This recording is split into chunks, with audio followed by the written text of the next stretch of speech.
who the best would be. Where do you, when you people do it for a living, when you land and when your planes come in, who do you think has the best system?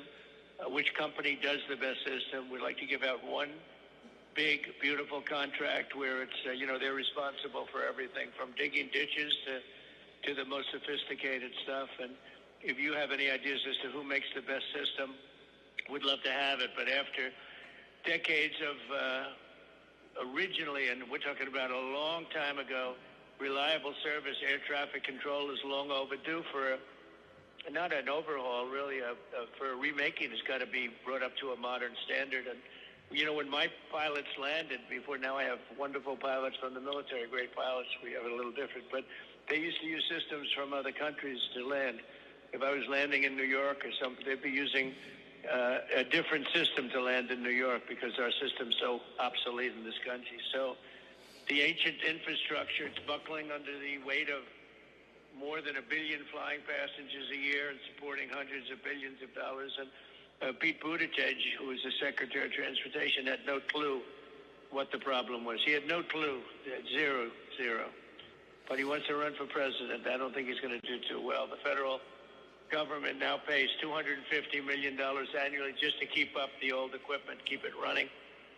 And I guess you're having a big problem in Newark. That seems to be the one of the moment, the flavor of the moment. The equipment on most airplanes in the sky is now generations ahead of the ground systems. And recently, and you've seen this, the controllers lost contact with planes for 30 critical seconds at Newark.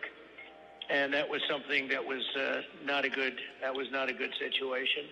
But they lost them, and something like that just doesn't happen. So while we're confident that the system remains extremely safe and the passengers are, we're going to take good care of everybody, a complete modernization is going to soon be taking place. We're going to be going all brand new, all with the best company. We're negotiating with the various companies now. That's why we'd like your recommendation. We're beginning the process of fully replacing the technology at more than 4,600 air traffic control sites. That's a lot. And building 6 new state-of-the-art air traffic control coordination centers, which is the top. That's the tippy top of what you do. And it's the first time that there's been anything like this since the 1960s. We have a lot of equipment that's from the 1960s, if you can believe it, and it doesn't even mesh with the plane. So we'll be purchasing 25,000 new radios and replacing hundreds of old radars. The radar systems are old and broken. And we'll install 4,000 new high-speed network connections.